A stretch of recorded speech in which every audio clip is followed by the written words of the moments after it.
Hello, welcome. आपका स्वागत है। मैं डॉक्टर कृष्णा। हम बात करेंगे आज कफ सिरप के ऊपर, जो कि अभी रिसेंटली इंसिडेंट हुए हैं। कफ सिरप पीने के कारण बच्चों की मौतें हुई हैं। राजस्थान में हुई है, मध्य प्रदेश में हुई है। मेनली मध्य प्रदेश से ये फिर ज़्यादा उठा है ये न्यूज़। तो हम जानेंगे कि क्यों कफ सिरप, ऐसा क्या है कफ सिरप पीने के बाद जो बच्चों की मौत हो गई। तो इससे पहले भी मौतें हुई हैं कफ सिरप पीने के कारण। बाहर की कंट्री में हमारे यहाँ का ही कफ सिरप एक्सपोर्ट हुआ था। तो ये अफ्रीकन कंट्रीज़ है, वहाँ पे बच्चों की मौतें हुई थी। फिर जांचें हुई है, जांच में पाया गया। तो जांच में जो पाया गया उसमें जो पीईजी करके, पॉलीइथाइलिन ग्लाइकोल, और डाईइथाइलिन ग्लाइकोल, इसको डीईजी बोलते हैं, जो कि किसी भी जब लिक्विड फॉर्म जो होती है, जो सिरप जो होता है, लिक्विड जो होता है, उसमें जो हमारा मेन जो इंग्रेडिएंट है जो कि कफ को सप्रेस करने वाला है, उसके साथ और जो बाइंडर्स जो होते हैं, इन सब के साथ ही पॉलीइथाइलिन ग्लाइकोल भी होता है, डाईइथाइलिन ग्लाइकोल भी होता है। कफ को थिक बनाने के लिए, उसकी कंसिस्टेंसी बढ़ाने के लिए ये डाला जाता है जनरली प्रिंट इंडस्ट्रीज़ या फिर ग्लू बनाने में काम भी आता है। तो इसकी एक पर्टिकुलर लिमिट होती है कि इतनी लिमिट होनी चाहिए, और इतनी लिमिट से ज़्यादा अगर ये एक्सीड कर जाता है तो ये बॉडी के लिए टॉक्सिक हो सकता है, तो जो कि हमारे नर्वस सिस्टम को क्षति पहुंचा सकता है, हमारे किडनी को क्षति पहुंचा सकता है। तो ये इसके साइड इफ़ेक्ट्स हैं जो कि इसको लेने के बाद हो सकते हैं। और एक्चुअली में पॉलीइथाइलिन ग्लाइकोल और डाईइथाइलिन ग्लाइकोल ही सब्सटेंस लेने वाली चीज़ है ही नहीं वैसे तो, बट क्योंकि ये बाइंडिंग में हेल्प करता है तो इसकी एक पर्टिकुलर लिमिट सेट कर दी गई है कि हाँ, इतनी लिमिट पे अगर इसको डालते हैं तो ये सेफ़ है। जो कि जो अभी जो टेस्ट हुए, जो ये जांचें हुई, तो उसमें पाया गया कि ये तकरीबन 40 से 45% ये उन कफ सिरप में पाया गया, जो कि लिमिट है इसकी 0.3% बस, जो कि इतनी ज़्यादा है। तो मौत होना स्वाभाविक था। और एक इसी केस में ऐसा भी हुआ था कि राजस्थान में यही कफ सिरप दिया गया था किसी सरकारी हॉस्पिटल में। और इस उस कफ सिरप पीने के बाद बच्चों की तबीयत ख़राब हुई थी, तो डॉक्टर ने साबित करने के लिए कि नहीं, ये कफ सिरप ठीक है, तो उन डॉक्टर साहब ने ये कफ सिरप खुद पिया, और उसको पीने के बाद उनकी भी हालत बिगड़ गई। तो यहाँ से ये पता लगता है कि हाँ, वो कफ सिरप जो था वो कंटेमिनेटेड भी था, और उसकी जितनी लिमिट होनी चाहिए पीजी और डीईजी की, वो उससे ज़्यादा बढ़ के थी। तो फिर ये सब जब बच्चों की मौतें हुई तो फिर जांचें की गई, तो जो कोल्डिफ कफ सिरप है, वो जो उसके कंपनी का मालिक है वो चेन्नई में है, और उनकी वहाँ पे जाके उसकी जो फार्मा कंपनी है वहाँ पे उसकी छापेमारी हुई। तो वहाँ पे पाया गया कि जो भी वहाँ पे जो कफ सिरप बनाते हैं, जो वो एक पूरे कंटेनर में उसको बना रहे हैं, घोल रहे हैं, उस पर जंग लगी हुई है, आसपास फंगस फैली हुई है।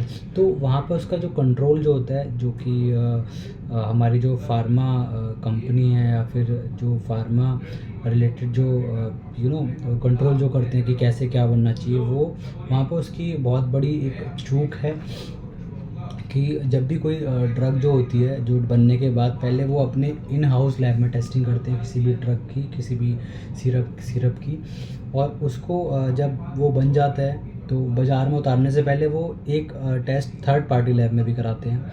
तो वहाँ पे भी चेक होता है पहले कि जो इतनी लिमिट जिन्होंने अपनी सेट करी है उतनी है भी या नहीं, या सिर्फ दिखा रहे हैं। इस सब के बावजूद भी वो कफ सिरप मार्केट में आ गया और बच्चों ने उसको पी भी लिया। तो यहाँ पे सबसे बड़ी चूक है अपने नियामक जो संस्था है उसकी, जो कि घूस ले लेके या फिर पैसों के एक छोटे से लालच के कारण ये अपने बच्चों को नुकसान पहुंचाते हैं। और सबसे बड़ी भूल यहाँ पे हमारे पेरेंट्स की भी है कि पेरेंट्स क्या है कि कुछ चंद पैसों की बचत के लिए, या गरीब, मैं दोष नहीं देना चाहूँगी, गरीब जो लोग हैं वो बेचारे क्या करेंगे, बट लेकिन यहाँ पे आप अपने बच्चे को भी खो सकते हैं सिर्फ एक पैसों की कमी के कारण।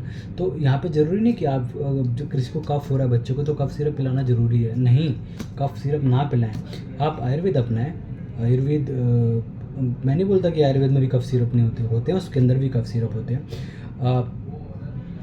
बट कफ सिरप लें तो कोशिश करें कि कफ़ सिरप ना ही लें, और अगर लेते हैं तो जो घरेलू नुस्खे आप अपनी दादी माँ या फिर कोई भी जो बताते हैं उनसे आप ये मुलेठी यूज़ कर लीजिए, या फिर द्राक्षा रिस्ट यूज़ कर लीजिए।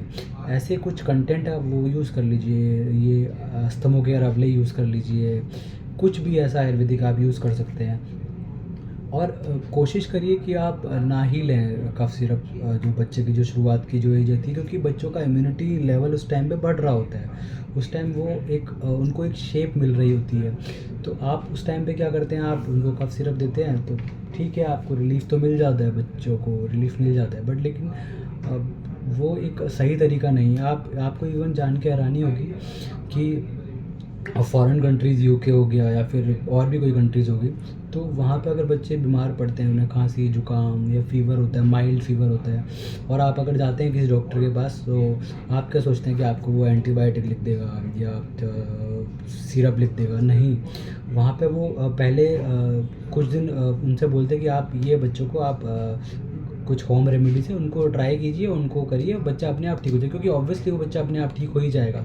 क्यों क्यों अननेसेसरी उसको एंटीबायोटिक्स देनी, उनको अननेसेसरी कफ सिरप देना, ये अपनी ही कंट्रीज़ में है। क्योंकि और ऐसा क्यों है, क्योंकि अब हमारे हर गली नुक्कड़ या फिर मोहल्ले में एक केमिस्ट की दुकान है, एक केमिस्ट वाले बाबा बैठते हैं, वो उनके पास जाओ आप, कहो कि मेरी नाक बंद है, मेरा गला ख़राब है, मेरे को फ़ीवर हो रहा है, तो मुझे आप 3 खुराक दे दीजिए। वो निकालेगा काट के, इधर से उधर से उधर से आपको दे देगा।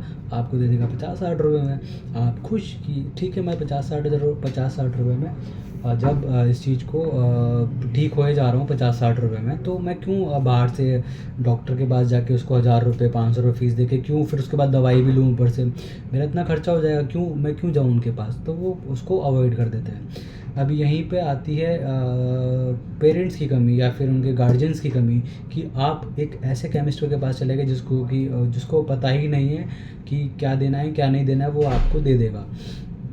तो ये आपकी यहाँ पे कमी है। आप कोशिश करिए कि आप ना जाए केमिस्ट के पास दवाई लेने के लिए, जो कि आपको डॉक्टर के पास जाना था।